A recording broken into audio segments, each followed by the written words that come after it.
In this video, ituturo natin kung paano mag-recharge ng money from BDO to Sitaw.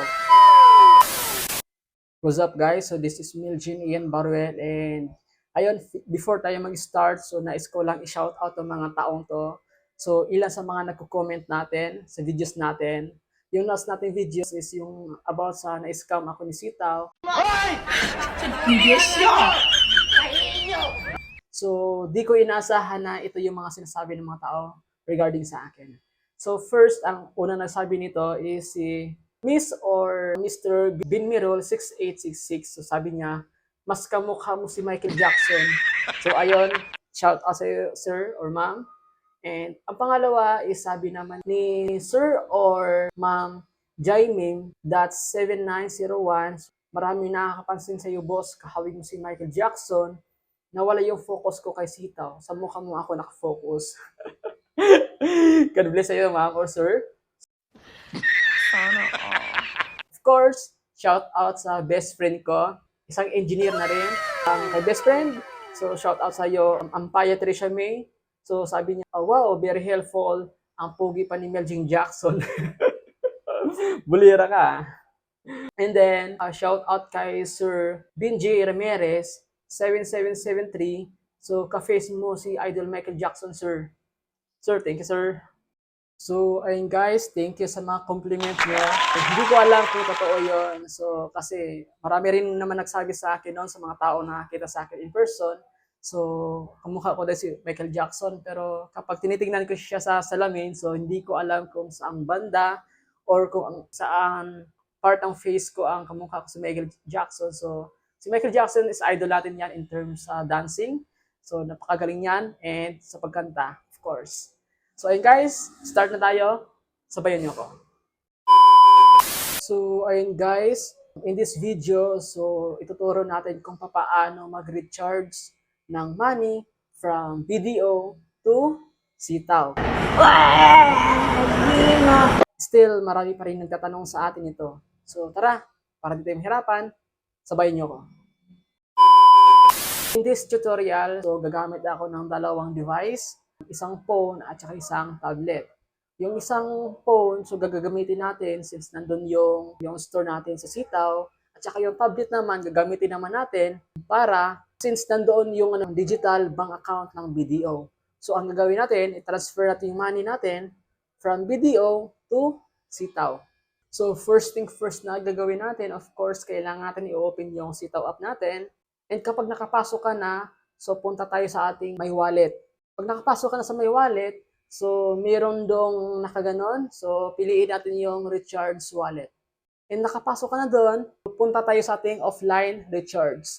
So, ito yung mga bank na maaari natin gamitin, Onion Bank, BDO, at saka Swift. So, since ang pera natin nasa BDO, BDO yung gagamitin natin. So, after that, kailangan naman natin i-open yung app natin sa BDO or tinatawag nating digital bank account. Of course, kailangan yun ng passwords. And then, kapag nakapasok ka na sa mismong account mo, punta tayo sa may send money. So, pindutin natin yung any BDO bank account. And after that, of course, kailangan natin fill upan yung mga information na kailangan sa baba. So, ang account number at saka account name is kukunin natin doon sa Sitaw kanina. Yung sa may BDO. So, yung nakalagay doon na account name at saka account number, yan yung ilalagay natin sa information na hinihingi sa BDO natin. So, ang account name na nilagay natin doon, yung Sitaw Corporation at saka yung account number. After that, of course, yung amount, kung magkano yung i-recharge mo sa Sitaw. So, since in this case, is magre-recharge ako ng 20K. Then after that, after natin i-input yung kung magkano yung amount na ilalagay natin, kailangan naman natin pindutin yung send from. So, yung send from na yun, pindutin natin yun, tsaka pindutin natin yung account natin. So, after that, yung optional, wala na yun. So, since optional lang naman, at saka note lang naman, di ko na siya pinipilapan. So, before natin siya isi-send, of course, sa case ko kasi is ginagawa ko, triple check ko yung ginagawa. Especially yung account number natin. Kasi since yun ang pinakamahalaga. Kasi once na nagkamali ka na isang number dyan, goodbye, 20K. So, ibig sabihin, hindi mo na yun, possible na hindi mo na yun makukuha. Para sure, 3 times ko siyang nire-review inuulit, gano'n. Kung tama ba talaga or may nakaligtaan ba ako.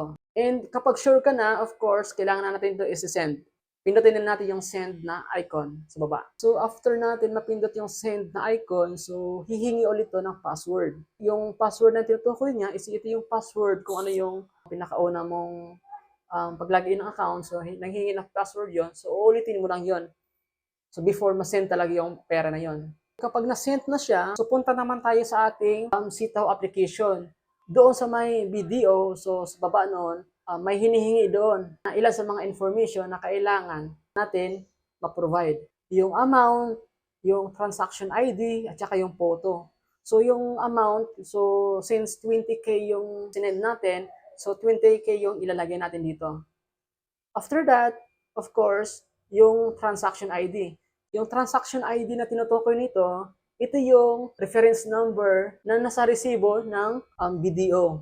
Kukopyahin natin, ilalagay natin doon sa may BDO natin, sa may transaction ID. After that, yung photo, so ang ginawa ko na lang is pinipicturean ko na siya. Ginaganon ko na siya.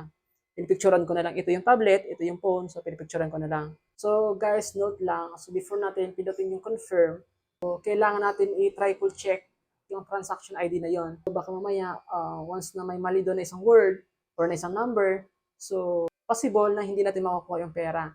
So para sure, so kailangan natin i-triple check yon, yung information na yon. Kasi yun ang pinakamahalaga information. So after nun, so pipindutin na lang natin yung icon na sa baba ng confirm. So ayun, after nun, pag na-confirm na natin siya, papupunta tayo sa wallet recharge history. So doon nakalagay na, so yung may approval sa gilid, so nakalagay doon na pending. Ibig sabihin, hindi pa na-confirm at hindi pa na ipasok sa ang pera sa account niyo. Pero maya-maya lang, mabilis mabahan ni Sitaw.